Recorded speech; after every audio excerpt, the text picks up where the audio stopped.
Hello, mambo vipi guys? Mimi hapa ni Swahibu Sanjiliwa. Leo tena tuko kwenye video nyingine, tutakwenda kuangalia namna pekee ambavyo tunaweza tukatuma schedule message. Wengi labda hatupati picha kwenye neno schedule. Tuanzie hapo. Maana ya neno schedule ni kama vile tunavyosema alarm kwa lugha sahihi ama lugha iliyonyoka. Ni kama vile alarm.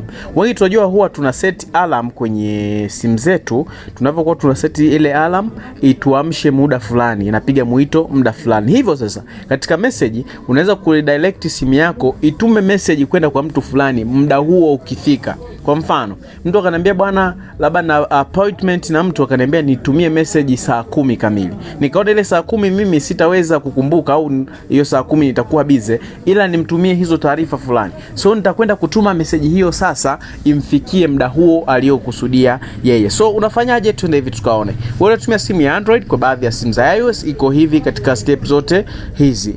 So cha kwanza, enda katika sehemu nataka kutuma message. Kama mimi nataka kutuma message kwenye namba ya simu hii hapa juu sasa hivi. So huyu mtu lesson nataka nimtumie message. Hii message yangu nataka iende saa 2 na dakika 24. Hapa ni sasa hivi saa 2 na dakika 22. So nitakuja hapa kwenye message ambayo nitakwenda kumwandikia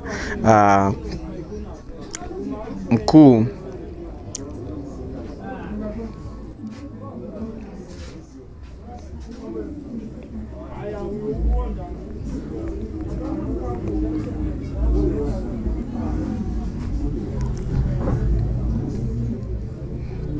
kwa mfano sasa, labda kuna mtu kaniambia mdao ni mcheck twende sehemu. Sasa ngambia mkuu, muda ndo huu twenzetu. So cha kufanya situmi direct, nitakwenda kushikilia hii button ya kutuma, halafu nitagusa hapa chini sehemu inaandikwa pick date and time. Nitakwenda kugusa.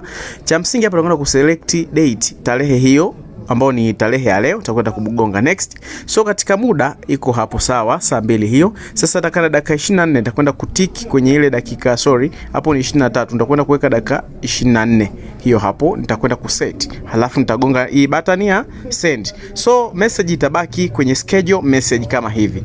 Ikifika ule muda ambao umeseti wewe, kama hapo umefika 24, itakwenda automatic inatuma hiyo message. Kama upata kuona hiyo hapo tayari ngoma inakwenda kutuma message. Inatumia muda ule ulio set message iende, na ndipo muda huo message itafanyaje, itaondoka. Kama video yangu imekufunza chochote, tafadhali subscribe, lakini pia ni follow kwenye magroup yangu ya mitandao, lakini pia ni follow kwenye akaunti zangu za Facebook, TikTok kwa majina hayo ya Jeriwas TV.